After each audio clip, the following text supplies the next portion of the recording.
Now at 11, Houston County Commissioners hearing arguments and spending more money on $1 million lawsuit for gender-affirming care. We'll break down the case between a sheriff's investigator, the county, and sheriff.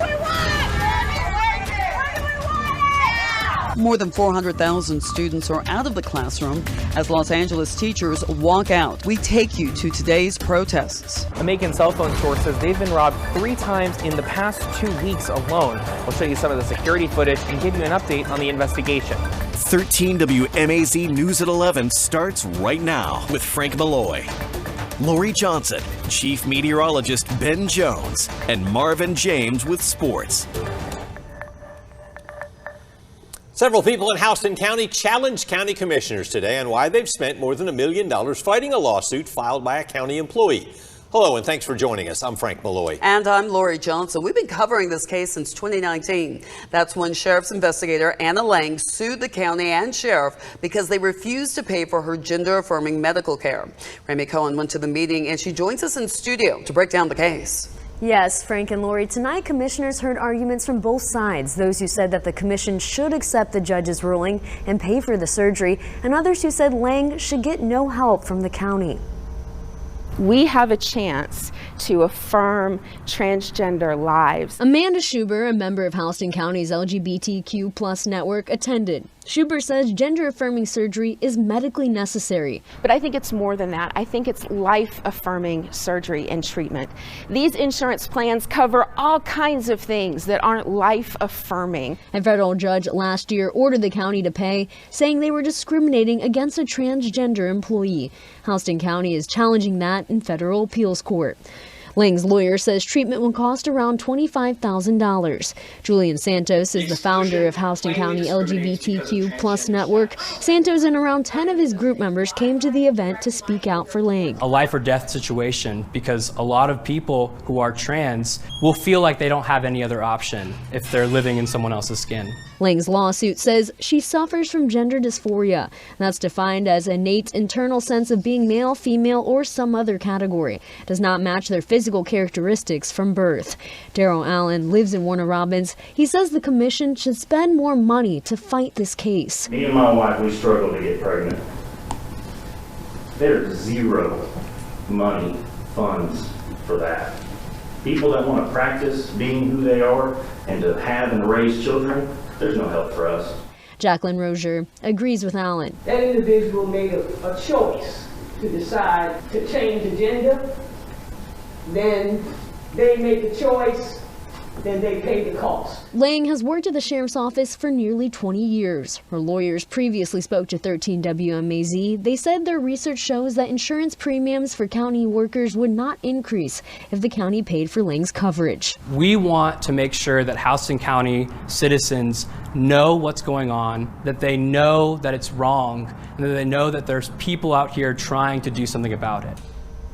Frank and Lori, since it is an ongoing case, the Houston County Commissioners chose not to respond to the public's comments.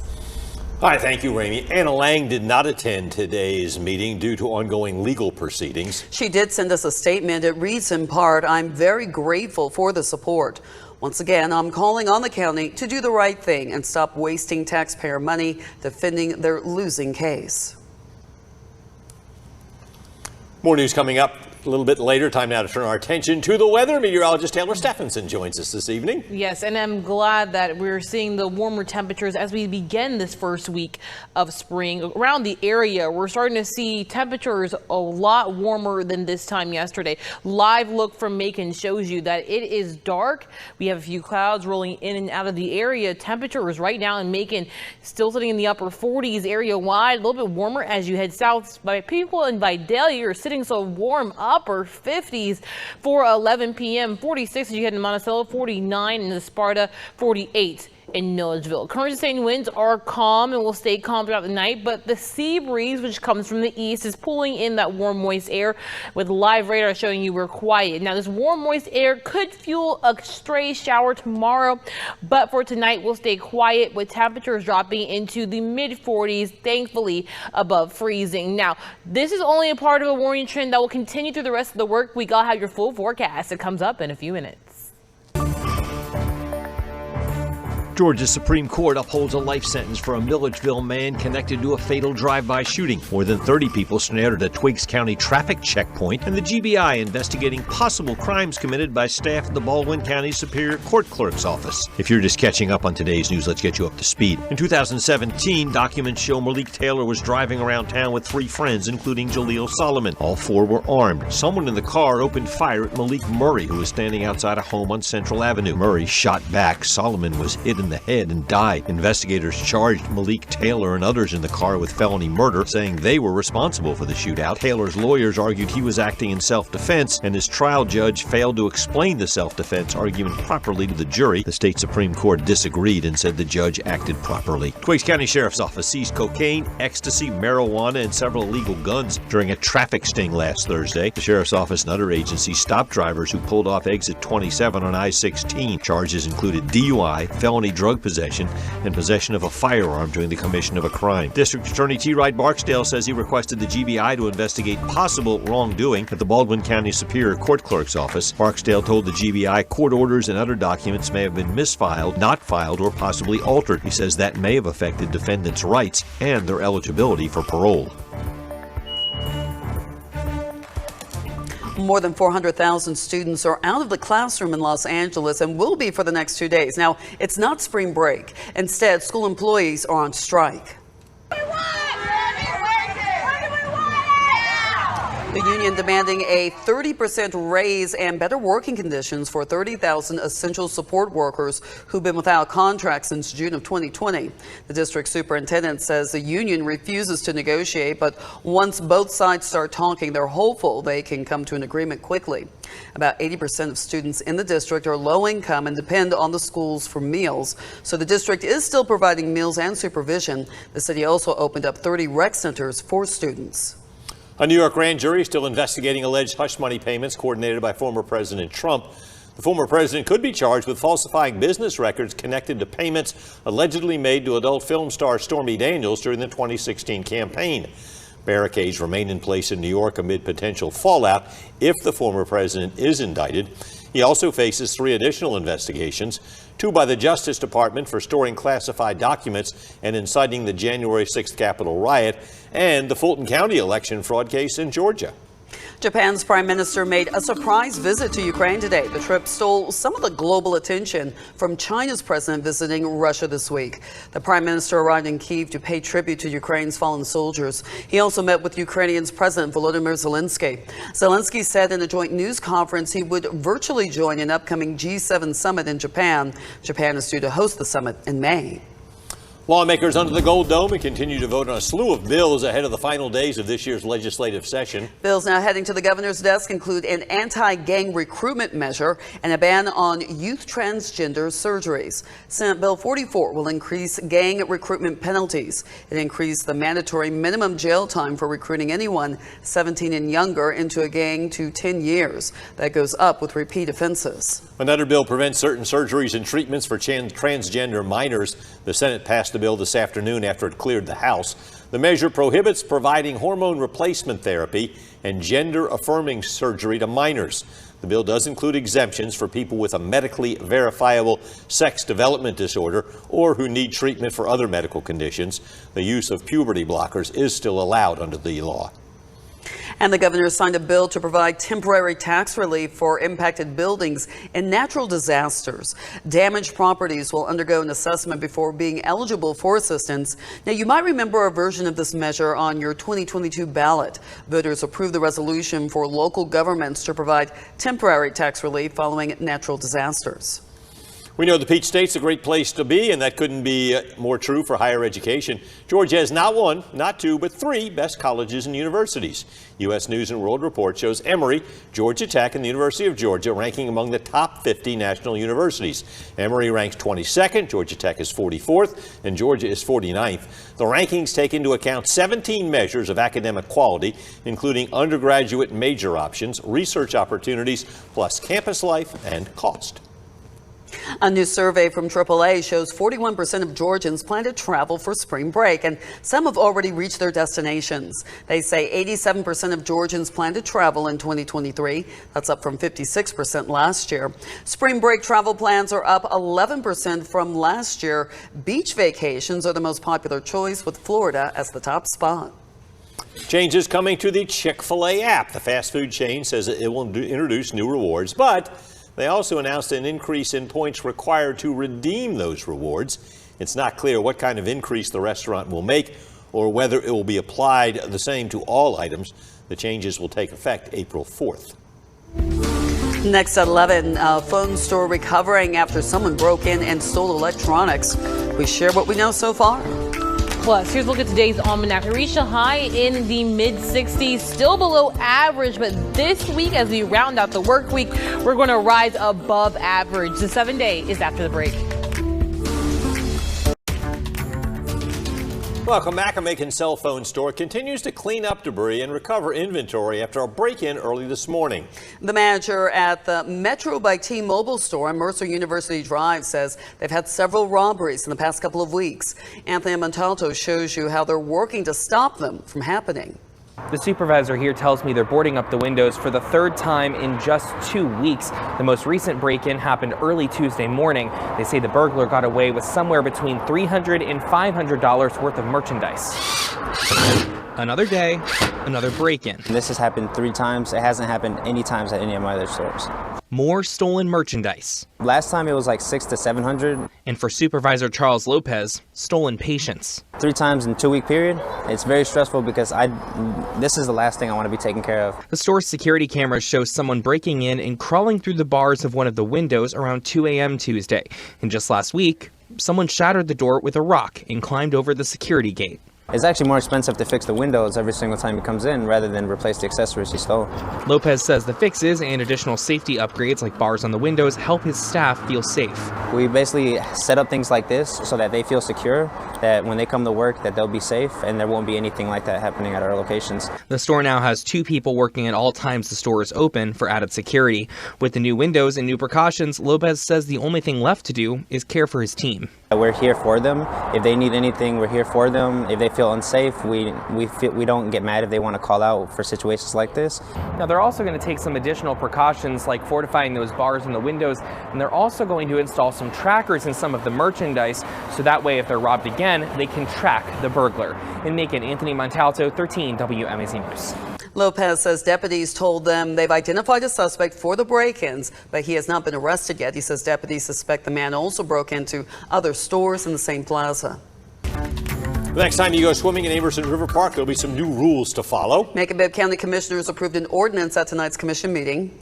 Commissioners approved a similar ordinance at Lake Tobesofkee last summer. It would require parents to watch their children under the age of 16 in any body of water. It would also require anyone under 16 years old who is swimming to wear a flotation device like a life jacket. Violating the rules could get you kicked out of the park or cited. Commissioner Al Tillman says those rules are in response to a drowning in Amerson last month.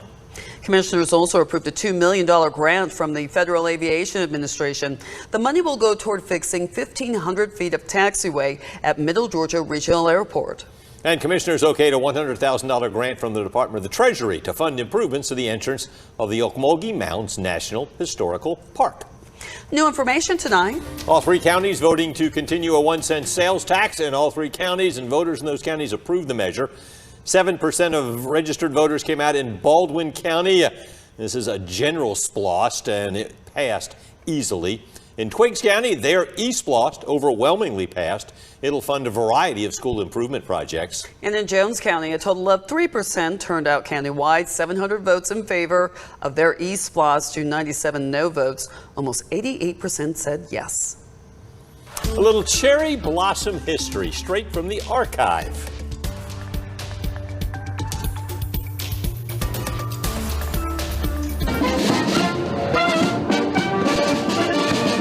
That is music from the Royal Canadian Regiment Marching Band, providing entertainment in 3rd Street Park. This is from the 2000 Cherry Blossom Festival. Folks of all ages were loving the cherry and chips ice cream. It's a tradition. The festival's official ice cream is served up for free weekdays during the festival. Want to watch the entire story? Just visit the 13 WMAZ YouTube channel and look for the Straight from the Archives playlist. Speaking of the Cherry Blossom Festival, time to check out some of your photos. Grandma Avis and grandson Alexander had a fun time on all the fair rides at the festival. That looks great. Barbara Holmes of Forsyth posing with petals, and Commissioner Valerie Wynn posing with cherry during the opening ceremonies. And our own Kalisha Moore posing in front of the dinosaur fun, and this was tonight. Looks like fun. While you all head out to the Cherry Blossom Festival, we want to see how you're celebrating. Send your pink pictures as we celebrate cherry blossom season. Text your photos to 478-752-1309. You may see them right here on 13 WMAZ. Certainly a good day to enjoy the Cherry Blossom Festival, but even a better day tomorrow, right, Taylor? And a better day the next day. I mean, it just keeps on getting better and better and better. Until we hit the weekend, and then everything just falls apart. You love that, right? When we had the weekend is really not that great, but the weekday was okay. You know, we wish it was the opposite, right? But for us in Central Georgia, that's our reality over the next 7 days. Really nice weather for tonight into really the rest of the work week. And then rain starts to move into our area. Right now, though, police soak in the good weather. All that's coming tonight and into tomorrow is a much warmer night than last night. In Perry, we're in the mid-40s. Across the area, we're seeing much of the same. Mid-40s to some 50s still on the map as you head south and east, as I'll show you in a few seconds. 45 degrees now in Forsyth, 47 as you head into Macon, 48 in Byron, and 49 in Roberta. Area-wide notice as you head still into our southern areas. Vidalia, you're still at 59 degrees, so much warmer than yesterday. Now, through the rest of the night, expect temperatures to keep on dropping. We'll have cloud cover, so partly cloudy skies. As you wake up in the morning, grab the jacket. Temperatures will be in the 40s. Now, the reason why we're starting to see a little bit more warmth in our area is thanks to high pressure that's off the coast of the Carolinas and the Virginias, bringing in that warm, moist air from the Atlantic Ocean. So through the day tomorrow, temperatures rising into the 70s by the afternoon. But with the moisture in place, we will still see the chance for a stray shower. Now, most of us will stay dry. After that rain chance moves out by the early afternoon, the evening looks beautiful with high temperatures in the mid to upper 70s. Now, things start to be a little dicey when you get into the weekend. We have to battle that pollen first. Trees and grass will be in the high range tomorrow, with ragweed still being absent. Now, things do come to an end when it comes to pollen and our good weather. It all is thanks to a cold front that's going to be moving through the area as we head into the first part of the weekend. So for us on Saturday, that's when it starts. Saturday morning, along a cold front coming to our northwestern tier of counties around 7 a.m. So just be aware of that if you're doing any early morning activities. The rain will be widespread and will last, and as we head into Saturday afternoon, but by Saturday night, that's when the wet weather starts to subside. We could see a thunderstorm or two if you farther north and west you live, in terms of Macon and Warner Robins. And then wet weather continues as we head into the beginning of next week. So again, like I said, soak in all the sunshine, the good vibes, the good weather as we round out the rest of this work week, with high temperatures climbing into the low 80s by Thursday. Thunderstorms possible early Saturday morning. Hopefully we can get most of that rain out as we head into Sunday afternoon. Connor, how you doing? Doing well, Taylor. Well, we've got plenty of signing day coverage coming up because they never end. Plus, we're talking soccer, the night on the pitch at Friends Field, Ace and GMC. Highlights, scores, and more on the other side.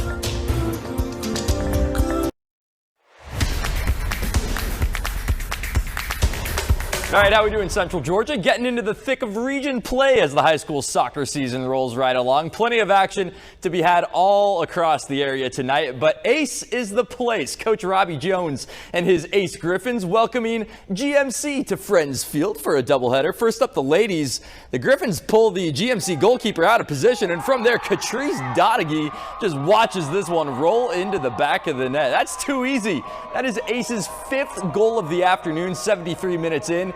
And that score would hold. The Lady Griffins grabbed their 8th win of the year in a big way. 5-0 your final against GMC Prep. And that player right there, Donaghy, with 4 of the 5 goals tonight. Have a night number 9. And then It was time for the fellas. Always fun when these two get together on the pitch. A season ago, it was this very game that decided the region title. How about tonight? Very tight first 15 minutes in this one. Both sides trading shots. And then in the 18th, Brian Sherwood with the cross. Here comes Levi Ward. The shot deflected, and that one rolls across the line for GMC's first goal of the night. The Bulldogs senior gets them on the board first. It's 1-0.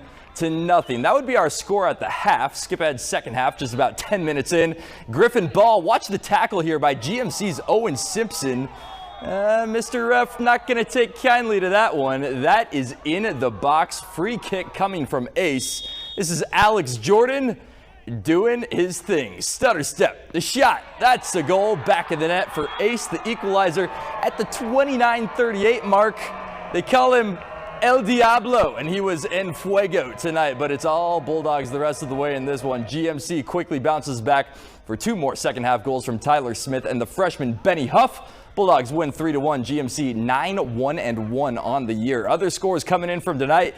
Veterans boys take down Houston County 4-0, while the Hoco girls step up and blank the Lady Warhawks 3-0. Peach County boys go on the road to get a 3-1 win over Upson Lee. The ladies fall 4-1, and the Perry Panthers go to Milledgeville and get a clean sweep over Baldwin, a 10-0 shutout for the boys, and the ladies, they win 11-1. Now, meanwhile, National Signing Day has come and gone, but that doesn't mean the signings are slowing down. Let's go to Perry, where the Westfield quarterback Hunter Kirkley will be taking his talents to Wittenberg University in Springfield, Ohio. Kirkley came in from Dodge County High School and then became a GIAA All-Region and All-State selection both years in Perry, while becoming Region Offensive Player of the Year and being invited to play in the GIAA All-Star Game. During his 2 seasons with the Hornets, Hunter rushed for more than 2,200 yards and 48 touchdowns while passing for 3,600.